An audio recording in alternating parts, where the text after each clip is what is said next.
नमस्कार, मैं हूँ राजमोहन तिवारी और आप जुड़ चुके हैं लाइव बिहार के साथ। बिहार विधानसभा की 2 सीट तारापुर और कुशेश्वर स्थान में उपचुनाव संपन्न हो गए हैं। शायद इसके पहले आपने ऐसा उपचुनाव नहीं देखा होगा जहां पर पूरे बिहार सरकार के मंत्री चुनाव में प्रचार करते दिखाई दिए और वो भी लंबे समय तक करते रहे, चुनावी कैंपेन करते रहे। यहां तक कि मुख्यमंत्री नीतीश कुमार भी दोनों सीटों पर कई बार जनसभा को संबोधित करते भी देखे गए। वहीं दूसरी तरफ विरोधी दल भी पीछे नहीं रहे, विपक्षी पार्टियां भी यहां पर अपना पूरा दमखम लगाते दिखाई दी। खासकर बात राष्ट्रीय जनता दल की करें तो उसके नेता और बिहार विधानसभा में नेता प्रतिपक्ष तेजस्वी यादव भी लगातार इन दोनों क्षेत्रों में जनसभाओं को संबोधित करते रहे, घर घर कैंपेनिंग करते दिखाई दिए। यहां तक कि राजद के छोटे से छोटे और बड़े से बड़े नेता भी घर घर कैंपेनिंग करके वोट मांगते नजर आए। सभी तरह से जितने राजनीतिक दल थे वो इस ताक में रहे कि इन दोनों सीटों पर कब्जा जमाया जाए। कांग्रेस भी इन दोनों सीटों पर लड़ रही थी, उसने कन्हैया कुमार को कमान संभालने को दे दिया, वो मैदान में भी आए। चिराग पासवान अपनी पार्टी के उम्मीदवारों को जिताने के लिए दोनों क्षेत्रों में रात रात भर चुनावी प्रचार और रोड शो करते नजर आए। लेकिन अब मतदाताओं ने उम्मीदवारों के और राजनीतिक पार्टियों के भाग्य का फैसला ईवीएम में कैद कर दिया है। 2 नवंबर को परिणाम भी आ जाएंगे। लेकिन उसके पहले बात रुझान की कि दोनों सीटों का रुझान क्या है, किसके पक्ष में ये जाते दिखाई दे रहे हैं। सबसे पहले आपको बता दें कि दोनों सीटों पर जेडीयू का कब्जा रहा है। 2015 से और 2010 से इन 2 सीटों पर ये चुनाव जीतते रहे हैं, इनके उम्मीदवार चुनाव जीतते आए हैं। पिछले बार विधानसभा में भी जीते थे, लेकिन उनका निधन हो गया, जिस वजह से यहां पर उपचुनाव कराया जा रहा था दोनों सीटों पर। सबसे पहले बात तारापुर की करेंगे। तारापुर मुंगेर जिले में आने वाला और जमुई लोकसभा क्षेत्र के अंतर्गत आने वाला ये सीट है। तारापुर से 2010 से जेडीयू जीतते आ रही थी। 2010 में नीता चौधरी जीतती थी, 2015 में उनके पति मेवालाल चौधरी और 2020 में भी उनके पति मेवालाल चौधरी ने यहां से चुनाव जीता।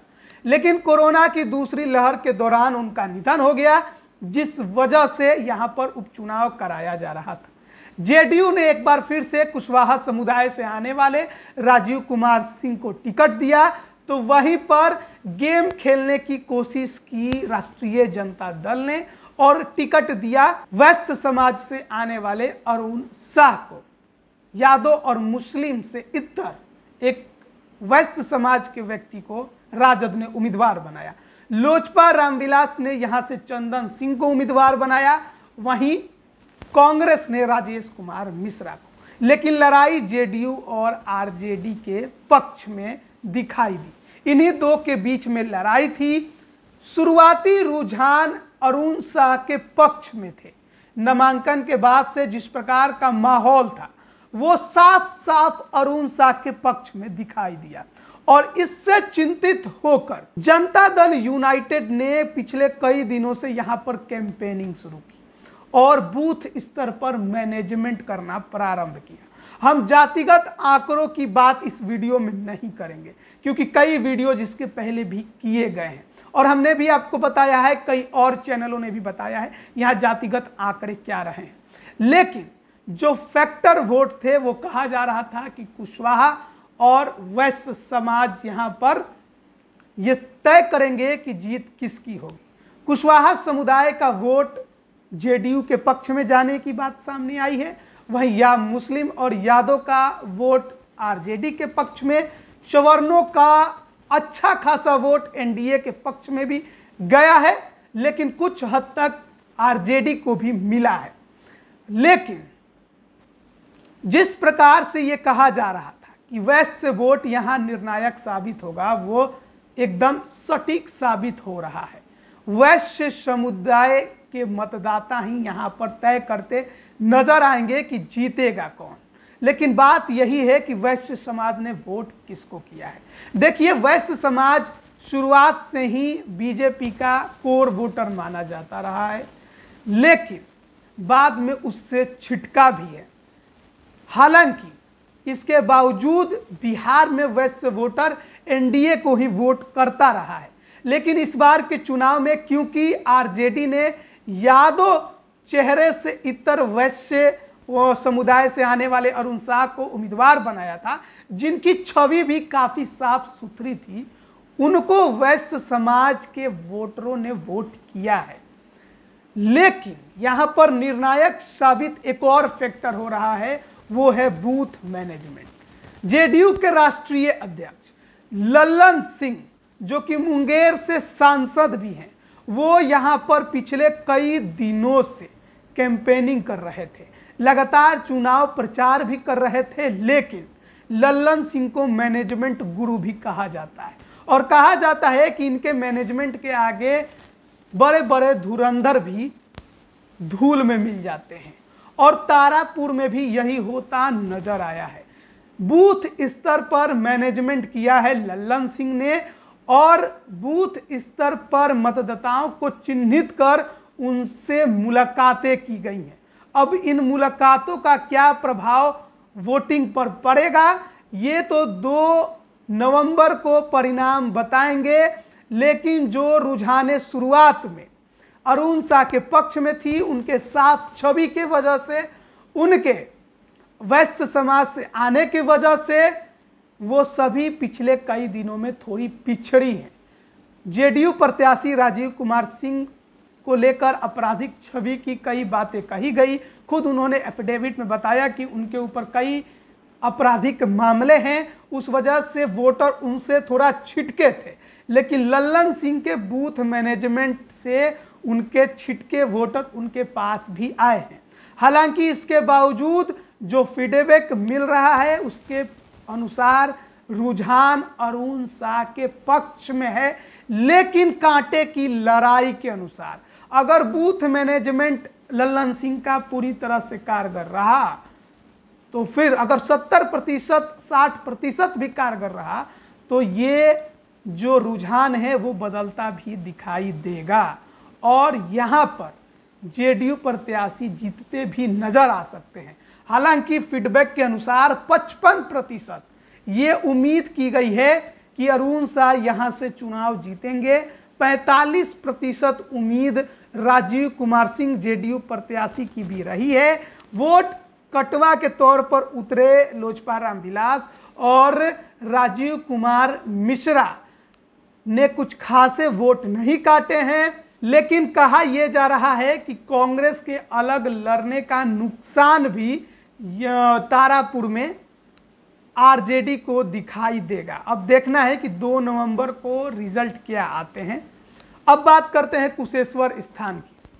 कुशेश्वर स्थान 2008 में परिसीमन के बाद ये अस्तित्व में आया था। 2010 में यहाँ पहली बार चुनाव हुआ। शशिभूषण हजारी बीजेपी के टिकट पर चुनाव जीते, लेकिन 2015 और 2020 में उन्होंने जेडीयू के टिकट पर चुनाव लड़ा, जीते भी।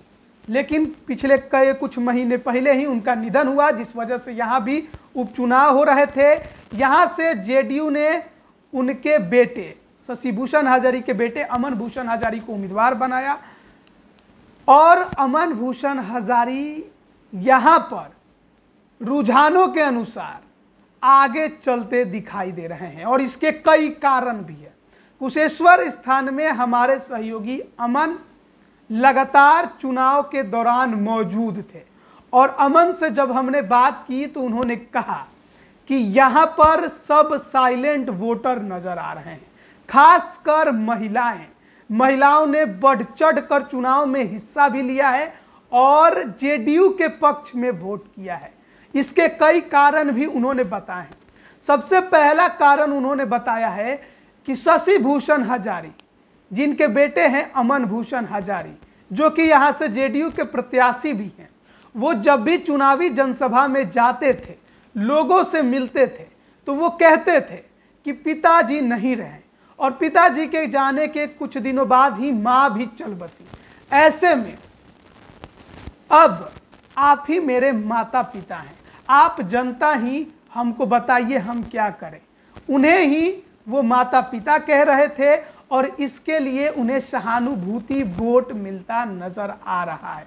लोगों का सिंपैथी उनके प्रति था।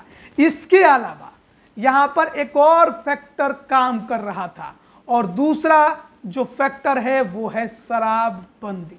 जी हाँ, शराबबंदी को लेकर भी खबरें चुनाव के दिन हमारे सामने आई।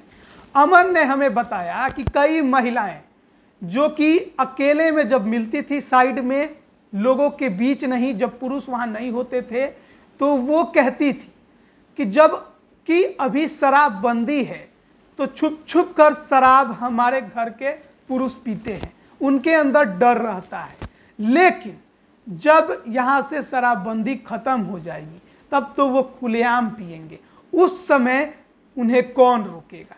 अब बड़ा सवाल यह है कि शराबबंदी फैक्टर बना कैसे, आखिर शराबबंदी खत्म करने की बात आई कहां से। दरअसल खबर यह मिल रही है कि कुशेश्वर स्थान में महिलाओं को खासकर ये समझाने का प्रयास किया गया है जेडीयू के कार्यकर्ताओं के द्वारा कि अगर यहां से आरजेडी जीतती है तो शराबबंदी खत्म कर दी जाएगी, और इसी वजह से डर के अंदर शराबबंदी एक फैक्टर महिलाओं के लिए बन गया। पुरुषों ने भले आकर लालटेन पर बटन दबा दिया होगा, लेकिन महिलाओं ने चुप्पी चापी जाकर जेडीयू के तीर पर बटन दबा दिया, और ये एक बड़ा फैक्टर यहां पर काम कर रहा था। आपको बता दें कि बहुत पिछड़े इलाके में आता है कुशेश्वर स्थान, सुरक्षित विधानसभा सीट भी है। कई रिपोर्टरों से हमने बात की तो उन्होंने कहा कि विकास के मामले में ये बहुत पीछे है अन्य विधानसभा क्षेत्रों की तुलना में। बाढ़ यहाँ पर बड़ा एक फैक्टर है विकास के नहीं होने का। वहीं दूसरी तरफ इन्होंने ये भी कहा कि यहाँ पर तो खुलेआम शराबबंदी की धज्जियाँ उड़ाई जाती है। शाम 5 बजे के बाद तो यहाँ पर सड़कों पर दारू बिकना आम बात हो जाते हैं, लेकिन इसके बावजूद यहाँ पर महिलाओं के अंदर ये डर था कि अगर लालटेन का प्रत्याशी जीतता है तो शराबबंदी खत्म कर दी जाएगी, और ये जदयू के कार्यकर्ताओं के द्वारा महिलाओं को समझाने का प्रयास किया गया है। इसके अलावा एक और बड़ा फैक्टर यहाँ काम कर रहा था, और वो था मुशहर और यादव समाज के बीच में टकराहट। राजद ने यहाँ से मुशहर समुदाय को टिकट दिया। उसे ऐसा उम्मीद था कि मुशहर समुदाय को टिकट देने के बावजूद यादव समाज का वोटर उसके साथ रहेगा, और रहा भी। लेकिन मुशहर समुदाय जो यहाँ पर अच्छी खासी अपनी जनसंख्या रखता है, उसको भी डराने का प्रयास किया गया, और कहा गया कि भले ही आरजेडी ने मुशहर समुदाय को टिकट दिया हो, लेकिन अगर उसका प्रत्याशी जीतेगा तो काम वो यादवों के लिए करेगा। यानी यहाँ भी जदयू कार्यकर्ताओं ने खूब डराने का प्रयास किया है।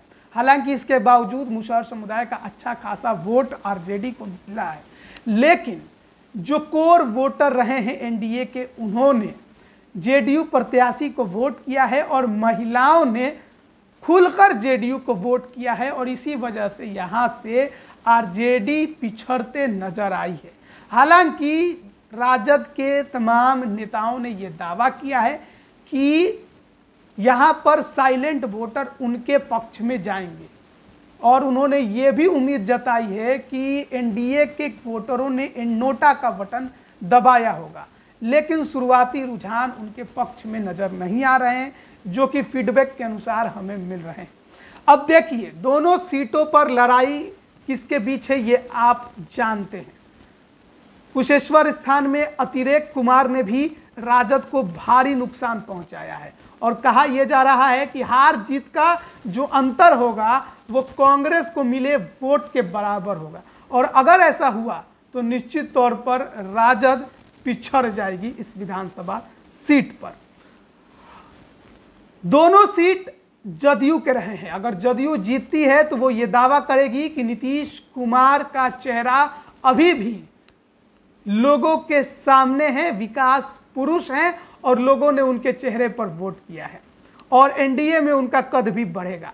लेकिन अगर इसमें से एक भी सीट, जैसा कि अनुमान है कि तारापुर राजद जीतेगा, अगर एक भी सीट राजद के पक्ष में जाता है तो राजद इसे अपनी जीत बताएगा और कहेगा कि दोनों सीट जेडीयू का था, हमने एक सीट झपट लिया है, यानी नीतीश कुमार का चेहरा अब काम नहीं कर रहा है। लेकिन अगर दोनों सीट राजद हारता है तब भी वो ये कहेगा कि ये तो हमारी सीट थी ही नहीं, हम तो उसे जदयू के पाले से छीनने का प्रयास कर रहे हैं। देखिए, राजद के लिए यहाँ पर दांव प्रतिष्ठा का नहीं है, लेकिन जदयू के लिए जरूर है। जदयू अगर एक भी सीट हारती है तो नीतीश कुमार के चेहरे पर सवाल उठेगा, एनडीए में भी और विपक्षी पार्टियां भी उठाएंगी। अब देखना होगा कि 2 नवंबर को परिणाम किसके पक्ष में जाते हैं, कौन किसको फायदा पहुंचाता है और कौन किसको नुकसान। अब बने रहिए लाइव बिहार के साथ। आप सभी का बहुत बहुत धन्यवाद। लाइव बिहार यूट्यूब पर सब्सक्राइब और फेसबुक पर लाइक जरूर करें।